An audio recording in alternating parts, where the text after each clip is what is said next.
My guest today is Emily Sheskin, an award-winning film and commercial director who tells stories full of optimism and resilience without glossing over life's challenges. Now, her short films have been featured in the New York Times, the National Geographic, the Atlantic, and even pirated on TikTok, though she would prefer credit.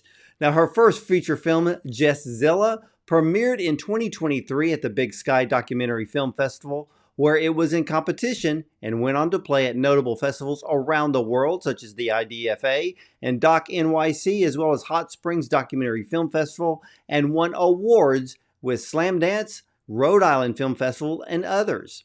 But Emily's newest short is a heartwarming and uplifting documentary, Live Streams with Grandma Puzzles, premiered at Hot Springs Documentary Film Festival, where it won an audience award for favorite short film, and just recently screened at the Oscar-qualifying Cleveland International Film Festival. So, ladies and gentlemen, let's welcome filmmaker Emily Sheskin and her newest documentary short, Live Streams with Grandma Puzzles, to the show. Welcome, Emily.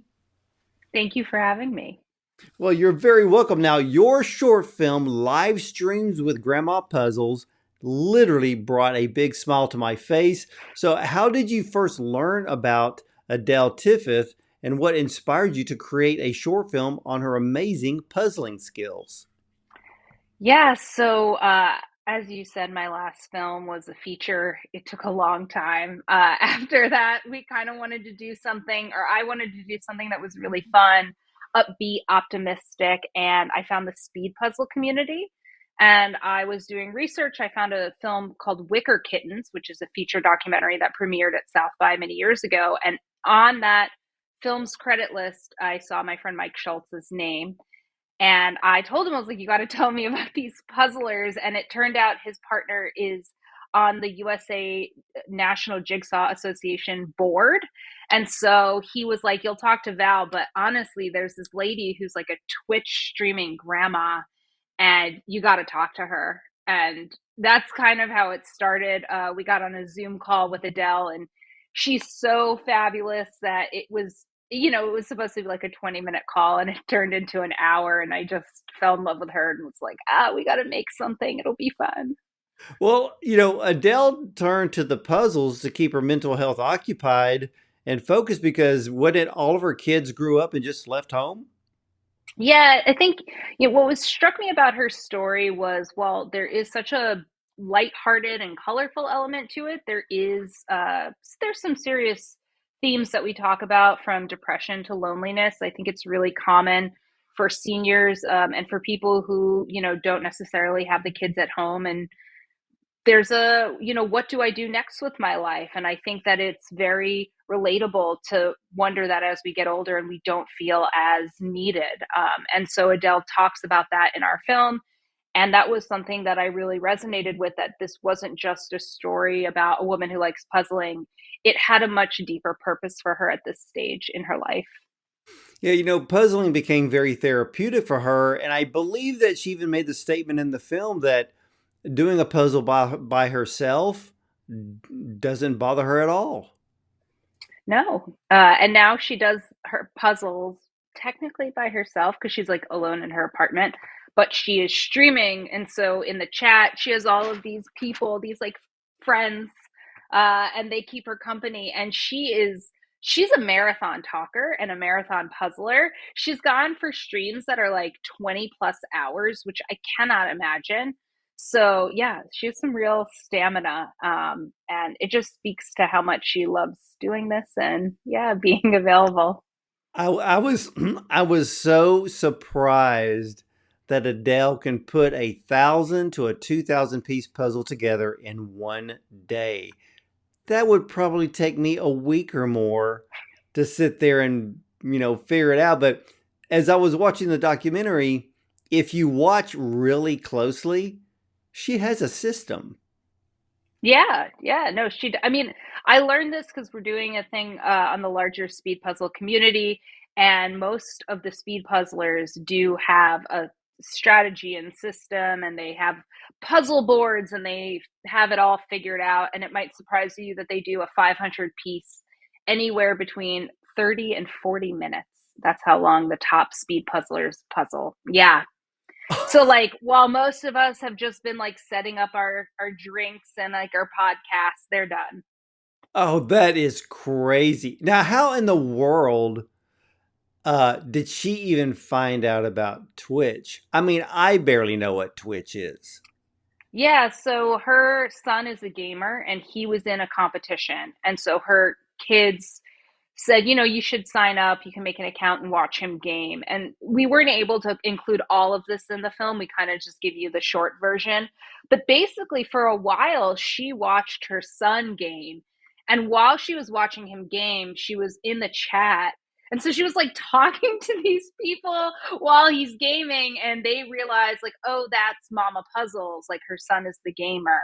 And she started to make all these connections and friends just in the chat.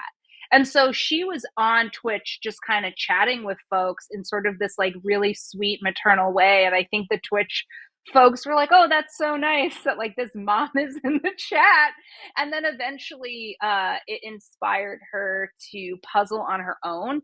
And so I think she had said that she had been a moderator for other people's Twitch streams leading up to her starting her own channel. So that's why in the film there's a moment where she talks about her first stream and people are coming in, they're like, Grandma Puzzles, Grandma Puzzles. It's because she was connecting all of these Twitch people that she had formed relationships with, but they didn't know that she knew everybody. You know what's funny about all of that? It's almost like she did it backwards. She built her Mm-hmm. platform through the chat before she ever created her own platform.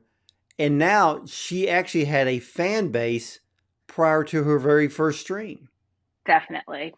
Definitely.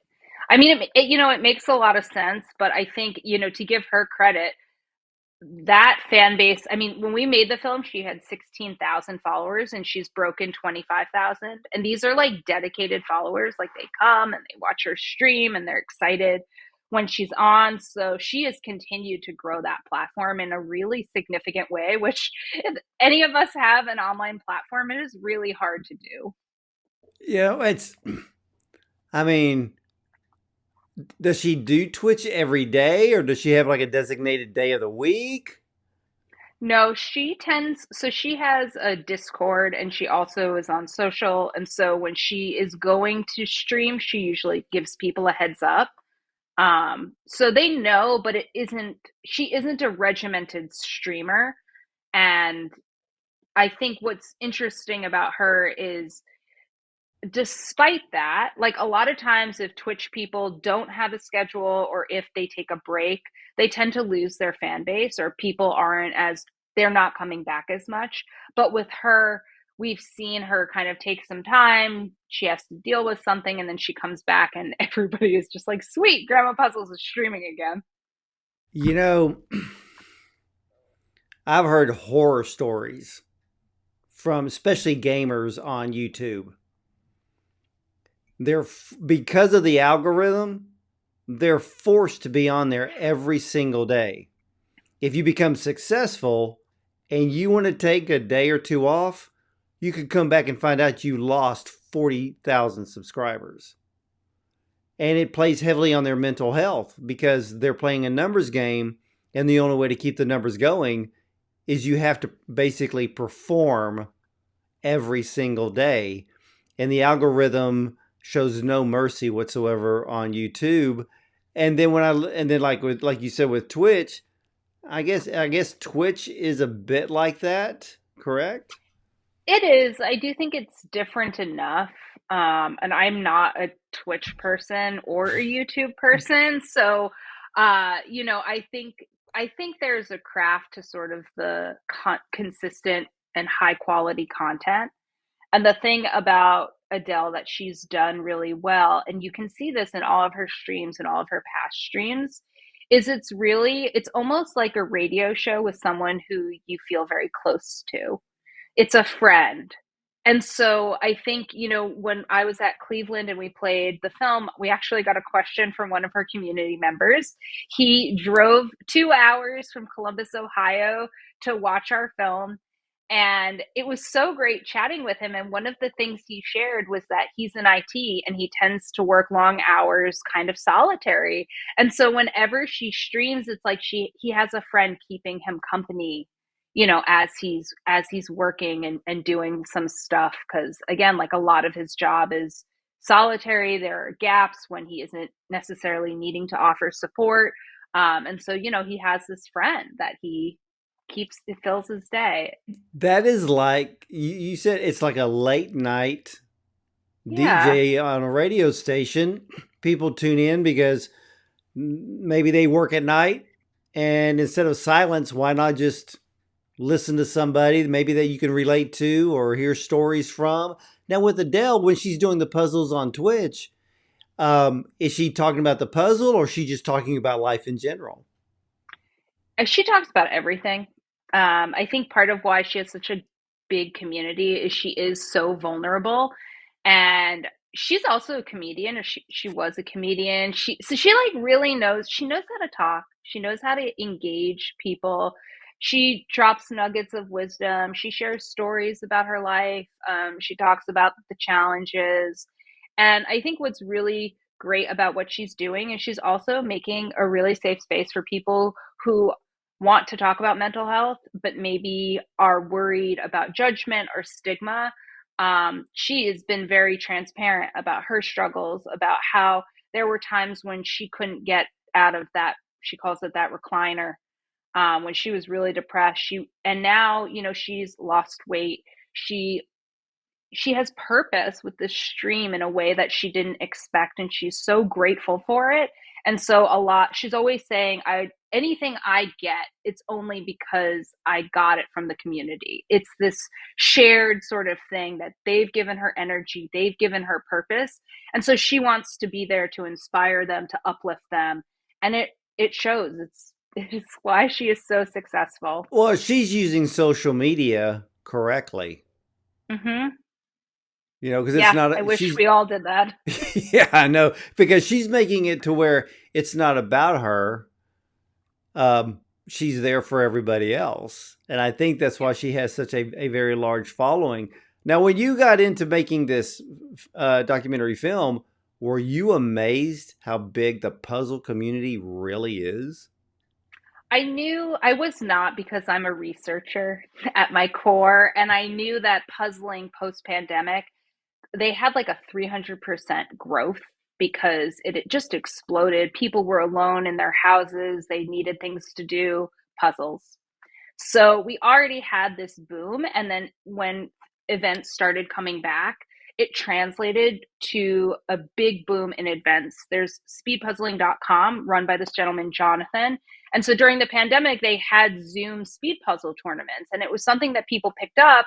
And then when they started to have the in person events, the community, you want to meet the people that you've been doing this with, et cetera. So I think there's been kind of a boom in this hobby, and people, so I had a sense of how big the community is. It's still fairly niche. I mean, people love puzzling, but they don't necessarily want to speed puzzle, myself included. But I had a sense that this would this could resonate with a lot of people who either puzzle from a place of nostalgia with like a parent, a grandparent, or who have the hobby themselves and do it regularly. Well, I understand that Adele wants to put together her own puzzling team and to go after, I guess, what, the U.S. championship in puzzling? Yes. So, in just like the Olympics, you have sort of your national tournament and then you have your international tournament. The World Puzzling Tournament is in Spain. It's hosted by a lovely man, Alejandro, and it has grown year after year after year. And there are individuals, pairs, and then teams are four people. And so ideally, Adele has noticed that the representation in terms of Black representation at these puzzle events is pretty thin. She would love to get more Black puzzlers. and she wants them to be like good. I've joked because she's like, like we should get like the schools doing it, and I was joking, it like feels like the Soviets during like when with the ice skating and the gymnastics, and we were joking about that, obviously. But yeah, I mean, I think the bigger thing is she wants people to know that this is out there. It's an option that, uh, you know, to the point too of even the puzzles, like Jaleel Campbell, who's the artist in the film that we feature, his puzzles, it's his artwork. And it features Black bodies, Black moments. And if you think about it, like, I mean, growing up, I think I did a lot of puzzles with a lot of white people on them. I didn't even think about that. And so I think for her, it's more about making this hobby that she loves, that has given her a platform that is wholesome and creates connection, and just making sure that it's for everybody. And I think that's a really nice message. Yeah, I'm starting to think that maybe she needs to start her own puzzle company. Oh, I mean, there are, yeah. So to that point, I hope this is the right name, but she has turned us on to a bunch because she loves to uplift what other people are doing in the community. And I believe there's a Pieces of Color is a puzzle company that started between a brother sister, I think, in Texas during the pandemic. They are Black. They noticed that there wasn't a lot of representation in puzzles, and they had started to do puzzles, and they were like, wait a minute, why aren't we represented here? And so they've actively been doing that. So people are kind of coming into this space and filling it. And every year we go, I think there's more and more representation as more and more people hear about it. But I mean, the biggest thing is just like you and me, I had no idea this existed. So, I mean, it's kind of hard to show up to something if you don't even know it exists. And so, to Adele's credit, just by being visible and doing these things, now people are like, "Oh, that's cool. Maybe I'll do that." Well, I noticed in the film where you were filming her, she was putting together a puzzle, but the puzzle was actually a picture of her kids and her family. Now, was that puzzle already made, or did you have to have it made prior to add that element in the film? Yes, so I think when you're a documentary filmmaker, you're always asking yourself, how can we do something new and interesting? And as you know, you're always going to have archival photos. People, if you're talking about something from the past, talking about their families, you want to see them. And I thought it would be really cool to see if we could make a puzzle out of the archival. So we asked her leading up to the shoot, and she had no idea, to send us some family photos. And then we put together the puzzle and we made it. And Little Movie Magic, we put it together and we presented it to her. So there's a shot where the puzzle is done and she's sort of looking at it and taking it in. That's real. That was like her real love and surprise and all of that, which was really, and we captured that. And then, we had her take it apart and sort of put some stuff back for the movie. But that was the idea, to handle all of the archival through puzzles. We weren't 100% successful there, but close. And I love those moments. Well, yeah, I mean, it's a beautiful film, and it'll put a smile on anyone's face. Now, for you, when was the last time you actually put a puzzle together? Oh, last weekend. I have learned that puzzling is really good for our brain. And we think about how we exercise for our bodies, we eat well for our bodies, but what do we do for our mental health and for our brain health? And, there needs to be more studies done, but puzzling has been shown to help keep you sharp. It works both memory and sort of tactile physical, which is really helpful. There's a reason why people who are at risk for Alzheimer's, they say, hey, do puzzles more. And that includes like crossword puzzles, like all of those sorts of puzzles they've seen are helpful. But having that physical element, like a jigsaw puzzle does, adds something else to it. So Yeah, it's I the hand. enjoy it. It's yeah, because it's the hand and eye coordination Hmm. and the focus all at the same time. That's the reason why parents should always inspire their kids to, at least when they're young, to learn a musical instrument, because music alone teaches hand and eye coordination and reading of music and learning music all at the same time. And that actually creates new brain pathways. And I can see where puzzling will help those that may be on the onset of dementia when they get older. And, Hmm. I've talked to to brain researchers. And they said if there are things that you can do right now to continue to exercise your brain and Yep. to ward off dementia, and I think puzzling is definitely one of those. Definitely. I mean, it just makes sense and it's a fun, easy activity. You can do it while I like listening to books or podcasts. And so, yeah, it's a really good weekend activity before the work week starts, I think. Yeah, I mean, this film alone inspires people to just go out, buy a puzzle, spend time to put it together, and then just get away from the computer and the smartphone. Mhm. How long did it take you to film live streams with Grandma Puzzles? Uh, so we usually do a couple months of prep research, and then this was part of a larger shoot as we're hoping to make a feature. So rather than just make a sizzle, which is kind of internal materials to pitch, we wanted to have something that we could show. Because obviously, especially in film, nothing is guaranteed. So to have something to share with an audience is always something I prioritize. So the shoot itself was about 2 days, and then the edit process and pre-production process obviously make it a lot longer. Yeah, the great thing about this film, and ladies and gentlemen, it's only 6 minutes long. But what I love about this film is that to me, it has an arc. It does not come across as proof of concept. I've seen short films where you look at them and you know why that film was made. But this one comes across as a complete miniature documentary, and I can see why you want to create a full length feature documentary, because there's so much more to the story, not just with Adele, but with puzzles themselves, because a lot of people don't even know where they originated from. So there's a whole history element to it, up to what you were showing in the film with these puzzling competitions. Yeah, definitely. I think, for me, I made a film about boxing, and it's not really about boxing. It's about a father-daughter, and that's my feature, JESSZILLA. And if I get the privilege of making a feature on the Puzzle People, which would be Puzzle People, and you can follow us at Puzzle People Doc on Instagram.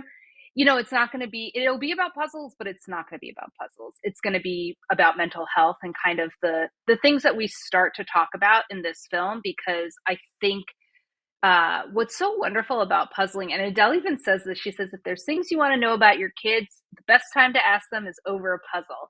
I think just by doing a puzzle and having your hands be busy, it's a very relaxing sort of activity, and it allows for conversation of hard topics in a way that isn't, I think, dramatic, or like, it just lets people talk and share their experience. And I think that's a really important, I think it's really needed right now. Yeah, and I think you said the important word. It's the moment of sharing that breaks down the walls and improves communication. And so I can see where you're going with the angle on puzzling, and I think that would make it, that it's going to make an incredible full length feature documentary. Now, I know that you screened at the Cleveland International Film Festival, and you already mentioned that the one gentleman that drove 2 hours to see the film. What type of questions do you get during Q&A about this film? Uh, it ranges. I think some people are very curious about the production because part of it is I love Wes Anderson, and as a documentary filmmaker, you have the opposite of art direction 99% of the time. You end up in like a hotel ballroom and you're like, how did I end up with like fluorescent lights again?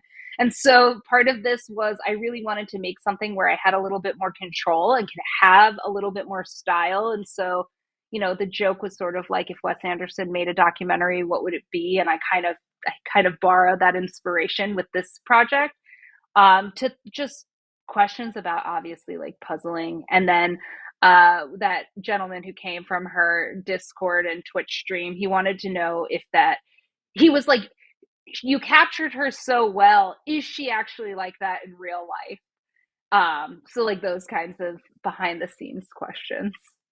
Yeah, I mean, when I watched it, I knew that had to be pure Adele on screen, you Yeah. know.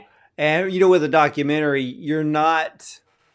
it's not reality TV. You know, reality TV is scripted, and people are kind of forced to act in ways that they probably wouldn't normally be or do.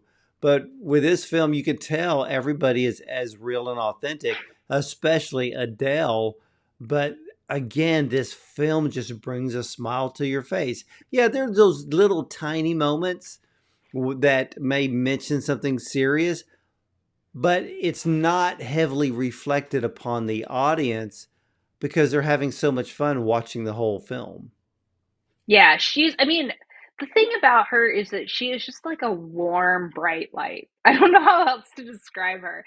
And to the point that it's real, I mean, we are borrowing from her Twitch streams. So, like, obviously, these are things that are recorded from before we met her. And it's just like, just who she is. She just has a lot of energy. She's excited. Even though she's been through hard things, she's more optimistic and grateful than she is wanting to dwell on that. So I think that's a huge part of the story too, is things happen to you, but you don't have to stay down. Like, I say that I like to tell stories about people who are brave and resilient, and I think that she's no exception in that way. Yeah, I love that. Now, for you, how did you actually get into filmmaking? Oh, well, I was a teenager in the late 90s and I got my hands on a like high 8 camera and then ended up at NYU Film and did the International Documentary Challenge after I graduated, which was like a 5-day documentary filmmaking extravaganza.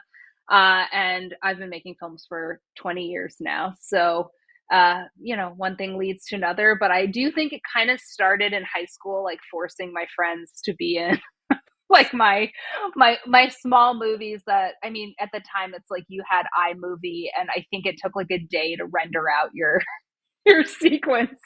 And so I'm kind of jealous of this generation of kids who all have, cameras in their pockets and editing software on their phone. They are going to get to make some really cool stuff in their lifetime. You know, that is so funny because I hate iMovie.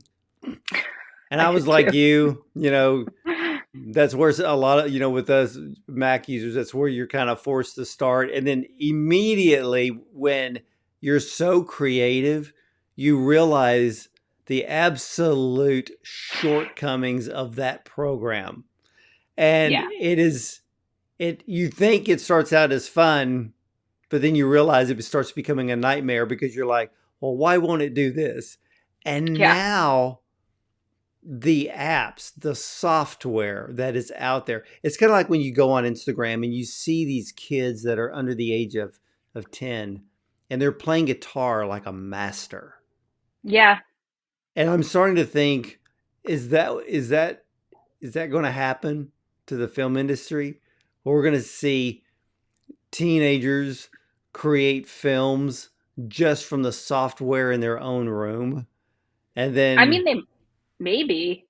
you I know, you know, I think I think film is in a very interesting place, truthfully. I think there's been a big shift and there's a desire for user generated content and I think documentary content. There is so much that's manufactured online, and that includes Instagram influencers.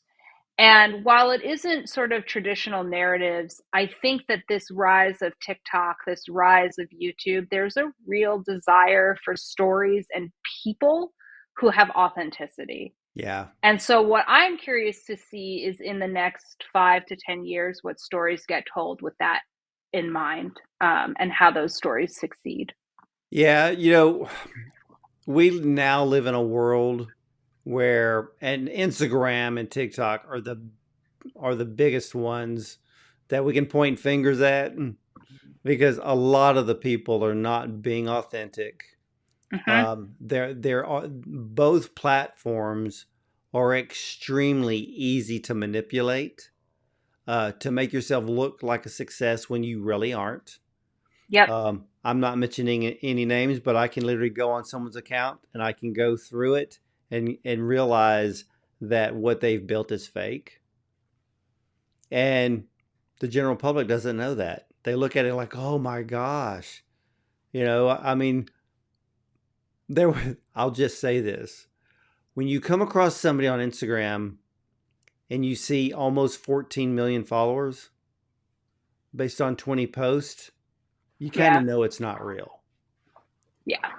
I mean, I think also just the amount of filters and like body augmentation you can do and posing and lighting and that I think is I have a concern as a artist and filmmaker and just human, what that message sends to youth, especially young women or also young men who now I think are struggling with sort of body image and all of these things. And so, again, I think that in some ways, what I'm seeing is a desire for more stories, again, that focus on real people and authenticity and vulnerability in a meaningful way, because that is not being met right now with, I think, the bulk of what is out there in a lot of ways. Yeah, it's almost like you can almost do a documentary and call it "I'm Pretty," and there's an app for that. Yeah. I mean, I like, look, I think as a documentary filmmaker, it is frustrating because I feel that cult celebrities and crime, that is what is getting made. And I ask myself, I'm like, do people actually want to see this? Because then I make a film like Live Streams with Grandma Puzzles, and I have people so excited coming up to me being like, this is such a great story. I love her so much. I want to see more. Are you doing a feature? And I mean, that kind of energy obviously is very exciting and gets me ready to make something larger, but will it end up in sort of a place where people are able to see it because it feels like the story's currently being prioritized or not really that, with a few Yeah. exceptions, but Well, yeah. I mean, I would choose Heartwarming over any other film or story out there because believe it or not, there's not enough of it. You know, yeah.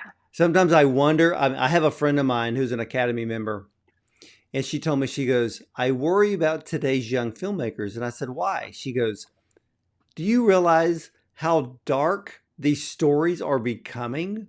She goes, Yeah. what is wrong with them? What world are they living in? She goes, there are much greater, brighter, joyful stories to tell instead of besides being so dramatic and dark and emotional and moody. And I went, oh, I know, because I have to sit there and watch those films year after year.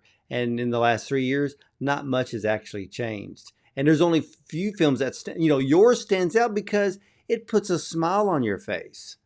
And I've seen other films. I had one recently that was an incredible.